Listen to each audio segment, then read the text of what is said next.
ഇത് നമ്മുടെ ജനാധിപത്യത്തെ സംരക്ഷിച്ചിരിക്കുകയാണ്. തീർച്ചയായും ഈ പ്രവർത്തനത്തിന്റെ പിന്നിൽ പ്രവർത്തിച്ച UDF നേതാക്കളെയും പ്രവർത്തകരെയും നെഞ്ചോട് ചേർത്ത് പിടിച്ച് ഞാൻ അഭിവാദ്യം ചെയ്യുകയാണ്. ഈ മഹത്തായ ജനാധിപത്യ സമരത്തിൽ അണിനിരന്ന ഈ നാട്ടിലെ മുഴുവൻ നല്ലവരായ ജനങ്ങളെയും അഭിനന്ദിക്കുകയാണ്. കള്ളപ്രചരണങ്ങളും വ്യാജ വോട്ടുകളും ദുഷ്പ്രചരണങ്ങളും ഭീകരതയും എല്ലാം അതിജീവിച്ചുകൊണ്ട് ജനാധിപത്യത്തിനു വേണ്ടി പോരാട്ടത്തിനിറങ്ങിയ ജനങ്ങളെ നെഞ്ചോട് ചേർത്ത് പിടിച്ച് അഭിനന്ദിക്കുകയാണ്. ഇതിന്റെ കൂടെ ഈ ആഹ്ലാദ മുഹൂർത്തത്തിൽ നമുക്ക് ഒരു കാര്യം സസ്യത പറയാനുള്ളത്, കേരളത്തിലെ ജനാധിപത്യ വിശ്വാസികൾക്ക് സന്തോഷം പകരുന്ന ഒരു വാർത്ത. ഞങ്ങൾ ഈ തെരഞ്ഞെടുപ്പ് വിജയിച്ചു. വിജയം ഞങ്ങൾ ആഘോഷിക്കുന്നു. അതിനുശേഷവും ഞങ്ങൾ ഈ കള്ള വോട്ട് ചേർത്തവരെ ഞങ്ങൾ നിയമത്തിന്റെ മുമ്പിൽ കൊണ്ടുവരും. അതിന്റെ യുദ്ധം ഞങ്ങൾ തുടരും.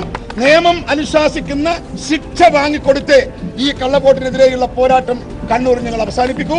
ഇനിയൊരു നിയോജക മണ്ഡലത്തിൽ ഇതുപോലെ ജനാധിപത്യം അട്ടിമറിക്കാൻ മാർക്സിസ്റ്റ് പാർട്ടിക്ക് തോന്നാത്ത വിധം ഈ തെരഞ്ഞെടുപ്പ് ഈ വോട്ടർ പട്ടിക കേസിൽ അവർ ഞങ്ങളൊരു പാഠം പഠിപ്പിക്കും. ശ്രീ സുധാകരൻ അബ്ദുള്ളക്കുട്ടി, ഇന്നത്തെ താരം അബ്ദുള്ളക്കുട്ടിയാണോ അതോ കെ സുധാകരനാണോ?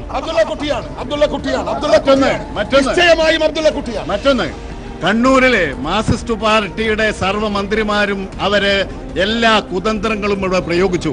ഏറ്റവും ഒടുവിൽ ജാതീയത എന്ന ഒരു സംഗതി പോലും കണ്ണൂർ മണ്ഡലത്തിൽ പ്രയോഗിച്ചു വിജയിച്ചു കളയാം എന്നാണ് മാർക്സിസ്റ്റ് പാർട്ടി വിജയിച്ചത്.